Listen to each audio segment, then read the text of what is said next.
안녕하세요. 오늘도 사연 살롱을 찾아주셔서 감사합니다. 저는 50대 초반의 여성이에요. 저와 남편은 같은 고등학교 친구였어요. 남편이 1학년일 때 같은 반이 되면서 친해졌죠. 나중에는 우리 부모님과 남편 어머니도 알고 지낼 만큼 가까워졌어요. 남편의 아버지는 초등학교 때 돌아가셔서 어머니만 계셨어요. 그러다 저는 재수하지 않고 미대에 가게 되었고 남편은 가고 싶었던 의대에 떨어져서 재수를 하게 되었어요. 공부를 잘하는 우등생이었던 남편은 재수한다는 사실을 무척 힘들어했어요. 저는 그런 남편에게 너 공부 잘해서 대학 가면 내가 여자친구 소개시켜줄게 라고 했고 남편은 재수 기간 내내 제 말을 생각하며 힘을 냈다고 하네요. 열심히 공부해서 원하는 의대에 합격했어요. 저는 약속대로 같은 과 친구를 소개시켜줬죠.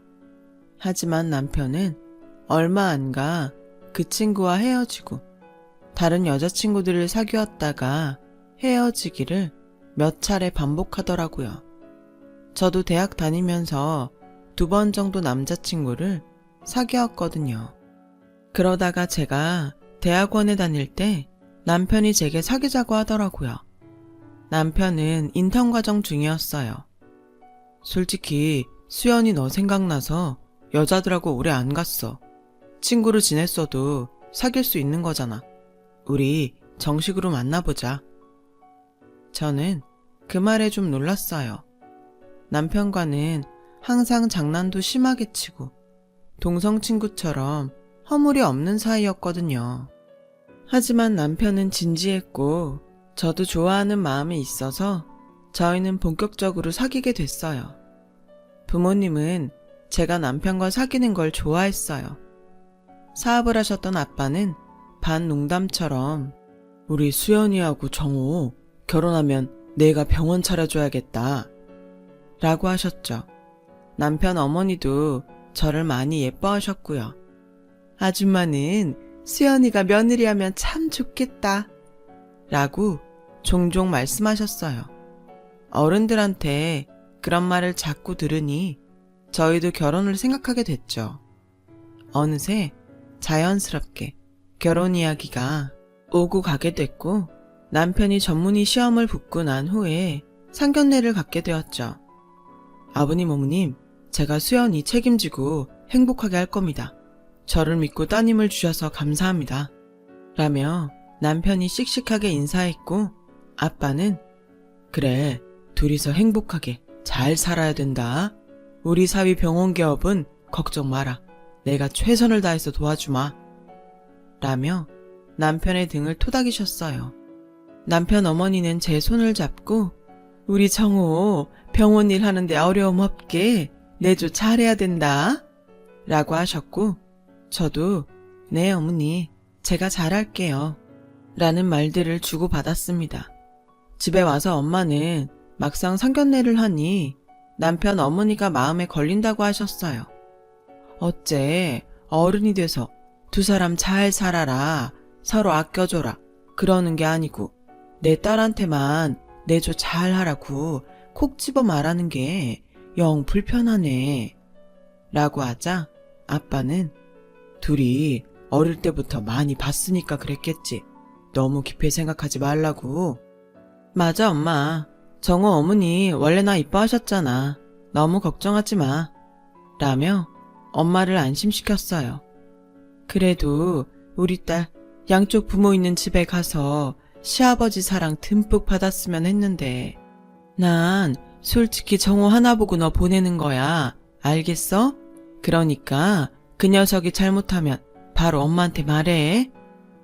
말은 그러셨지만 예단이나 가구 같은 걸로 남편 집 마음이 상하지 않게 신경 썼어요.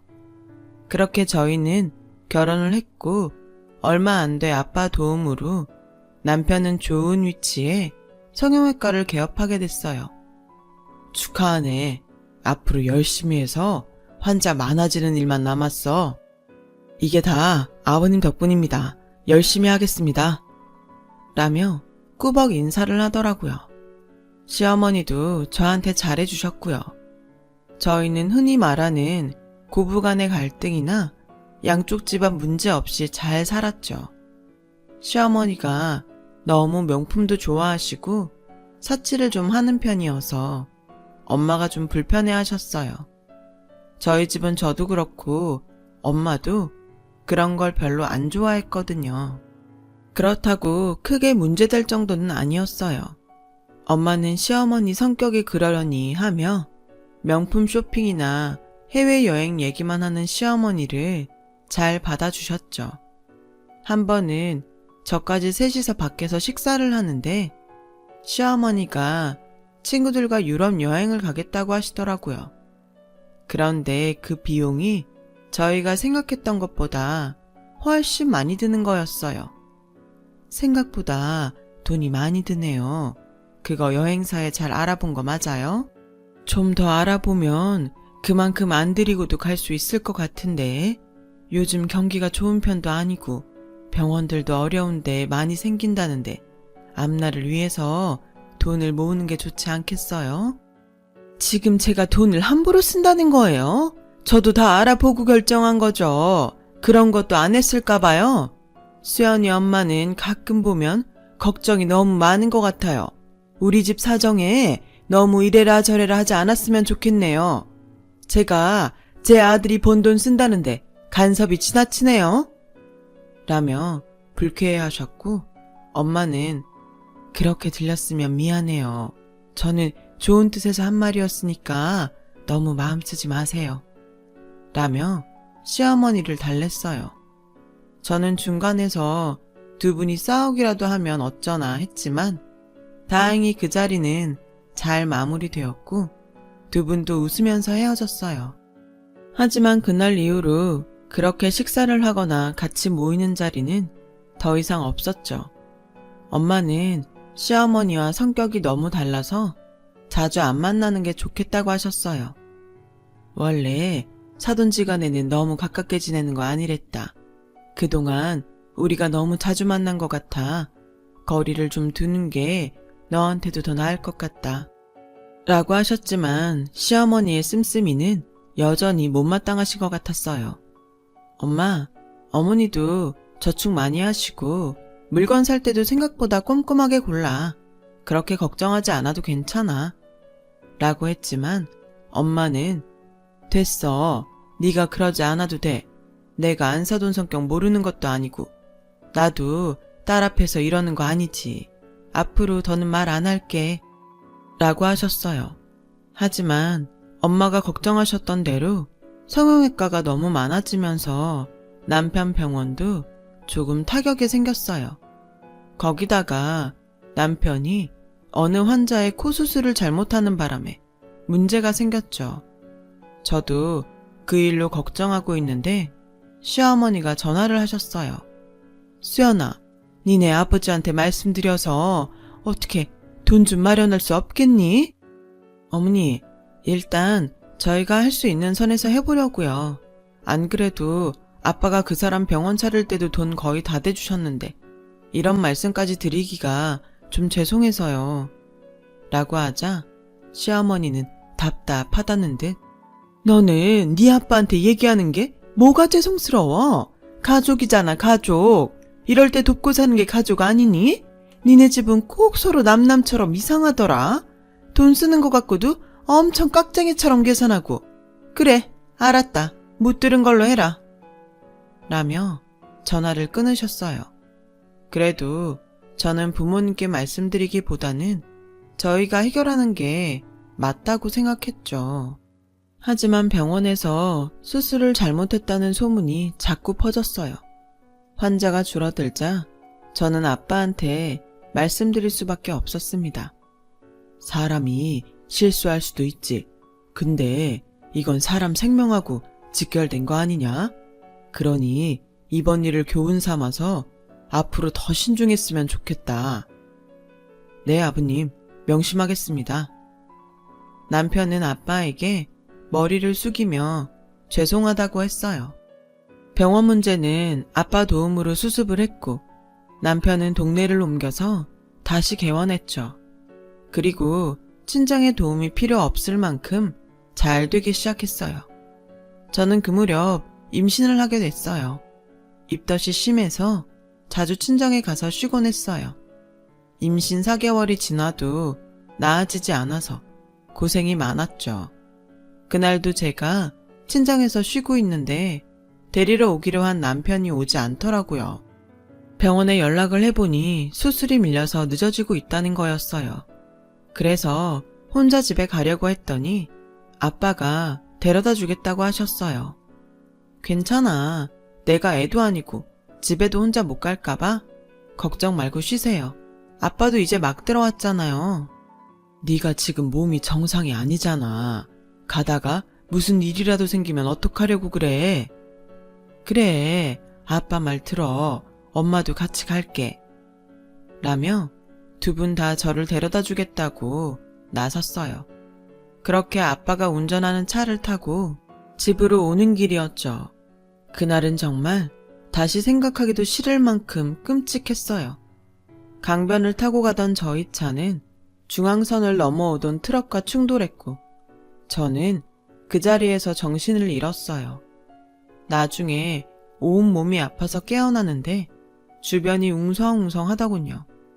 거기는 병원 응급실이었고 간호사는 제게 연락할 곳이 없냐고 물었어요. 저는 제 남편 번호만 말하고 다시 정신을 잃었죠. 그리고 다시 병실에서 깼을 때 제 옆에는 엄마도 아빠도 없었어요. 두 분은 그날 사고로 돌아가셨고 저도 아이를 잃게 됐어요. 남편은 제 손을 잡고 미안하다는 말만 반복했죠. 하지만 남편이 그런 일이 생길 줄 안 것도 아니었고 누구의 잘못이라고도 할 수 없었어요. 저는 골반과 다리의 부상 때문에 제대로 서 있을 수도 없었어요. 겨우 의사의 허락을 받고 휠체어를 타고 장례식을 치르면서 그저 엉엉 울기만 했죠. 졸지에 혼자가 된 저는 재활치료로 고통스러운 날들을 보냈어요. 다리와 골반도 너무 아팠지만 부모님이 안 계신 게 더 힘들었어요. 시어머니는 워낙 활동이 많은 분이라 연락이 안 될 때도 많았고 남편도 병원이 많이 바빠져서 저를 제대로 돌볼 수 없었어요. 매일 저는 그날 부모님을 말리지 않은 걸 후회했어요. 그렇게 재활을 하며 힘든 시간을 보내고 있는데 남편이 조금씩 변하기 시작하더군요. 제가 지팡이를 짚고 거실로 나오기만 해도 인상을 쓰며 고개를 돌렸고 매일 늦게 들어왔어요. 맨날 아프다고 끙끙거리기만 하는데 누가 집에 있고 싶겠어? 라며 휴일에도 골프 가방을 메고 나가 하루 종일 연락이 안 되더라고요. 시어머니는 시어머니대로 저한테 불만이 많으셨어요. 맨날 친정 못 가서 그렇게 한달을 하더니 결국 이런 사단이 난 거 아니냐. 그 바람에 내 손주까지 잃고. 죽은 사람한테 할 말은 아니지만 니네 엄마 나한테는 입 바른 소리도 잘하더니 딸내미 단속은 안 되셨나 보다. 어머니, 그런 말씀이 어딨어요. 너무하세요. 저희 엄마 그 사람이 오지 않아서 저 데려다 주시다가 돌아가셨어요. 그리고 제가 무슨 나쁜 짓이라도 했나요? 단속이라뇨. 네 말이 좀 이상하구나. 너 그럼 이게 다 우리 정호 때문에 생긴 일이라는 거냐? 애초에 네가 임신했다고 유세 떨면서 친정만 들락거리지 않았어도 이런 일은 안 생겼을 텐데 우리 아들 탓을 해? 이런 못된 걸 봤나? 내가 그동안 참고 말은 안 했는데 니네 식구는 꼭 남 탓을 하더구나. 돈 좀 있다고 가정교육도 제대로 안 시킨 건지 원. 하면서 막 저한테 퍼부었어요. 그동안 저런 말들 못하고 어떻게 살았나 싶을 정도였죠. 부모님이 안 계시니 저는 시댁에서 환영받지 못하는 존재가 됐어요. 한 번은 시어머니가 손님들을 초대했다며 집에 와서 일을 좀 하라고 하시더군요. 그래서 목발을 짚고 절뚝거리면서 가서 부엌일을 좀 도왔더니 저한테 창피하니까 방에서 나오지 말라는 거였어요. 밖에는 남편도 있었는데 그 사람은 저를 신경도 쓰지 않더군요. 저는 손님들이 있을 동안 몇 시간이나 작은 방에 갇혀서 화장실도 못 갔고 모임이 다 끝난 다음에는 뒷정리까지 도왔어요. 그러면서 문득 이게 뭐 하는 짓이지? 하는 생각이 들더라고요. 그날 이혼을 결심했어요. 그때 남편은 아예 시댁에 눌러 살 때여서 병원으로 이혼 서류를 보냈죠. 그 얘기를 들은 시어머니는 기다렸다는 듯이 그래, 너도 고민이 많았겠지만 이게 모두를 위해서 좋을 것 같다. 사람이 서로 짐이 되면 안 되는 거 아니겠니? 그리고 이혼 얘기는 네가 먼저 꺼낸 거니까 위자료 받을 생각은 하지 마라. 라며 못을 박더군요. 남편은 꼭 자기 일이 아닌 것처럼 연락을 해도 엄마가 다 알아서 하기로 했으니까 엄마랑 얘기해. 라며 빨리 끊기 바빴어요. 그땐 정말 너무 서러워서 부모님 사진을 놓고 매일 펑펑 울었어요. 그러다가 한 번은 새벽에 깜빡 잠이 들었는데 거실에서 남편 목소리가 들리더군요. 누군가와 통화하는 소리였어요. 이제 병원도 잘 되고 돈 걱정할 일도 없는데 내가 왜 구질구질하게 장애인한테 목매고 있냐? 그래도 먼저 이혼하자는 말 안 할까봐 조마조마했는데 진짜 잘 됐지. 난 이혼하면 새장가 갈 거다. 저는 너무 충격을 받았어요. 결국 저와의 결혼은 다 계산된 거였으니까요. 어릴 때부터 친한 친구로 지냈던 저를 돈으로만 봤던 거죠. 저런 사람이었던 걸 못 알아본 제가 정말이지 너무 바보 같았어요. 남편은 다른 방에서 자고 아침에 자기 옷가지를 챙겨 나가더군요. 저는 한시도 같은 공간에 있고 싶지 않아 짐을 챙겨서 나왔어요. 친구는 저보고 다 소송 걸어서 병원에 들어간 돈도 다 받아내라고 했지만 뭘 어디서부터 해야 될지 몰랐어요. 그저 제 몸 추스르기에도 정신이 없었으니까요. 그렇게 저와 남편은 합의 이혼을 하게 됐어요. 완전히 혼자가 된 저는 그냥 붕 뜬 느낌이었어요. 게다가 재활도 끝난 게 아니라서 몸이 많이 불편했죠. 그런 제게 친구는 일러스트를 배워보는 게 어떠냐고 하더군요. 네가 유아 전공을 했지만 프로그램 툴 사용법은 금방 배울 거야. 안 그래도 결혼하고 그림에 손 놓은 것 같아서 안타까웠는데 한번 해봐. 친구의 격려에 일러스트를 배우기 시작했어요. 일러스트 공부도 진도가 빨랐어요. 처음에만 좀 어려웠지 방법을 익히고 나니 금방 할 수 있더군요. 저는 그림 그리는 데만 몰두했고 그런 저를 눈여겨본 학원 강사님이 일자리를 소개시켜 주셨어요.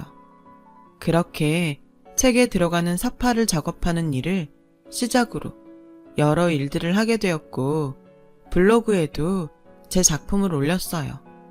그러면서 제 작업을 좋아하는 사람들도 많아졌죠. 그런데 몇 년이 지났는데 아빠 회사 이사님이 변호사와 함께 저를 찾아오셨어요. 이게 사장님 돌아가시기 전에 따로 작성해 놓으셨던 유언장입니다. 따님 적정 나이가 되면 회사를 물려주겠다는 내용이에요. 갑자기 돌아가신 관계로 수정사항은 없습니다. 저는 너무 놀랐습니다. 아빠가 돌아가시고 회사가 정말 어지러웠다고 해요. 저는 잘 몰랐지만 회사의 주인이 없는 사이 정말 많은 일들이 있었다고 합니다. 아빠와 막역한 사이셨던 이사님께서 그걸 지켜내신 거고요. 저에게 오시기까지 시간이 걸리셨다고요. 이사님은 자식이 없으셨어요. 그래서 저를 더 잘 챙겨주셨던 분이셨죠. 제가 어렸을 땐 자주 뵀었고 다 커서는 자주 뵙지 못했지만요. 아빠가 돌아가시고서 회사 일에 참여하게 되니 울컥하더라고요. 저는 회사 경영에 대해 몰랐기 때문에 이사님과 의논해서 전문 경영인이 회사를 운영하는데 합의를 했어요. 이사님께서 회사를 지켜주셨으니 앞으로도 잘 부탁드립니다. 감사합니다. 저는 그날 제 친구에게 크게 한턱 냈어요. 네 덕분에 내가 이제까지 잘 버틴 것 같아. 정말 고마워. 다 네가 잘하니까 그런 거지. 아무튼 나도 뿌듯하다. 그 무렵 저는 지팡이 없이 걸을 수 있게 되었어요. 아직 오래 걷지는 못했지만 정상적으로 설 수 있다는 게 너무나 기뻤죠. 그래도 물리치료는 꾸준히 받으러 다녔어요. 그렇게 일러스트 작업을 하면서 병원과 집만 오가며 사는데 회사에서 제게 사회 홍보이사 자리를 주겠다고 제안을 했어요. 그치만 저는 경영에 대해 아무것도 몰라요. 할 줄 아는 것도 없는데 무턱대고 회사 일에 관여하는 거 아빠도 원치 않으실 거예요. 그랬더니 제가 일러스트레이터로 자리를 잡고 이미 실력도 검증이 되었으니 회사 홍보를 도왔으면 좋겠다더군요. 그림과 디자인으로 사회에서 홍보하는 데 힘쓰면 된다고 하셨어요. 많이 망설였지만 이사님이 거의 강요하다시피 해서 저를 사회이사로 만드셨죠. 그냥 앉아서 돈만 받을 수 없다는 생각이 들더라고요. 제품과 이미지가 맞는 일러스트들을 고안해 계속 올렸어요. 다행히 그런 작업들이 일반 사원들에게도 반응이 좋았어요.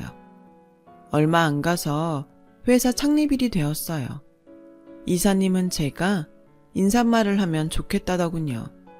항상 아빠와 회사에 감사한 마음으로 살았기 때문에 저는 그러겠다고 했어요. 그리고 회사 창립일날 오랜만에 옷도 차려입고 집을 나서는데 하필 남편이 찾아왔어요. 수연아, 잘 지냈어? 우리 정말 오랜만이다. 그렇지. 어디 가서 잠깐 얘기 좀 하면 좋겠는데 집에 들어가도 돼?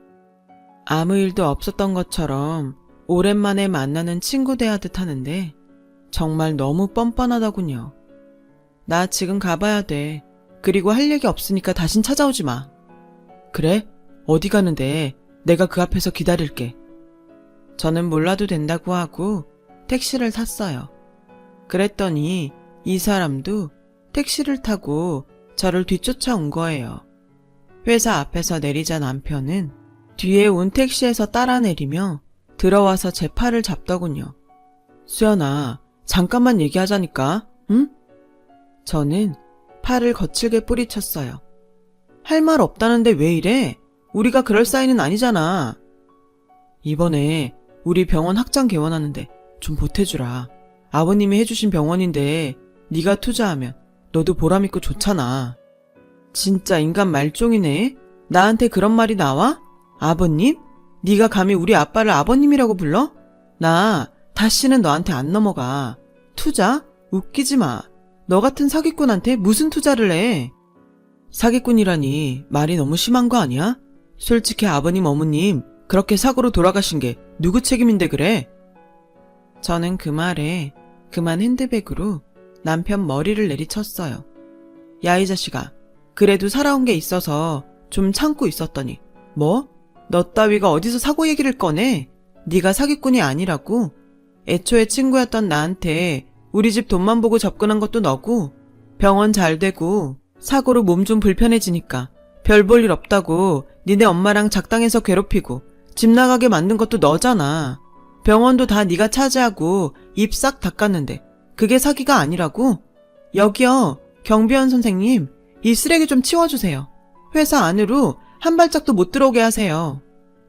라고 하자 경비원과 직원들이 와서 남편을 끌어냈어요. 야, 수연아, 내가 미안했어. 그러니까 우리 대화로 풀자, 응? 어디다 대고 야래. 한 번만 더 부르면 가만 안 둬. 그제야 남편은 입을 다물고 사람들을 뿌리치고 자기 발로 가더군요. 저는 그날 사람들 앞에서 아빠를 추모하는 인사말을 하며 속으로 많이 울었어요. 하필이면 이런 날 그놈이 와서 내 기분을 망친 게 너무 속상했죠. 일주일쯤 지나서 점심을 먹고 회사 근처 카페에서 간단한 회의를 할 때였어요. 제가 올린 일러스트 중 반응이 좋은 걸 정식 홍보용으로 쓰기 위해서 회사 직원들과 같이 모였죠. 그런데 뒤에서 누가 제 어깨를 툭툭 치더군요. 시어머니였어요. 회사에 전화했더니 여기 있다길래 어찌나 안 가르쳐 주려고 하는지 정말 애먹었다. 라며 상냥하게 웃는데 정말 구역질이 날 것 같았어요. 제가 있는 데를 그쪽이 왜 알아야 하고 왜 찾아오는데요? 저는 볼 일 없습니다. 그래도 내가 시어머니인데 말은 좀 가려서 하는 게 좋지 않니? 정호 병원 일 때문에 의논 좀 하려고 하는데 너무 안 만나주는구나. 시어머니? 나 창피하다며. 창피하다고 손님들 갈 때까지 방 안에 가두는 게 시어머니야? 부모님 돌아가시고 지 아들 병원 잘 되니까 인생에 짐 되지 말라며 빨리 헤어지라고 해놓고 이제 와서 무슨 대접을 받겠다고 그래? 할머니, 당신 아들 병원 일을 왜 나한테 의논해요? 당장 나가세요. 라고 하자 직원들이 시어머니를 보며 수근댔어요. 시어머니는 그런데도 물러나지 않고 우리 정호 병원 좀 돌아가게 도와줘. 돈도 보태주고 좀 해줄 수 있잖아. 그러자 거기 있던 팀장이 일어나서 듣자 하니까 너무하시네요. 이제 이혼해서 상관도 없는데 이러시는 거 아니죠. 저희 회의하는데 방해하지 말고 나가주세요. 라고 하자 시어머니는 발끈하며 지금 누구한테 큰 소리야? 내가 누군 줄 알고. 나 땡땡 성형외과 원장 엄마야. 그러자 직원 한 명이 아, 이번에 그 의료사고 나서 난리 났다던 그 병원? 라고 했고 사람들이 전부 수근대며 시어머니를 쳐다봤어요. 그제야 시어머니는 저를 붙잡고 우리 정호 한 번만 도와줘. 응? 예전에도 잘했잖아. 저한테 이러지 마시죠. 한 번만 더 어떤 소리라도 꺼냈다가는 길에 나앉게 해줄 테니까. 여차했다가는 그 병원까지 다 토해내야 하는 수가 있어요. 내가 지금 못해서 안 하고 있는 줄 알아요? 그거마저 뺏기고 싶으면 해보시던가. 시어머니는 결국 돌아갈 수밖에 없었어요.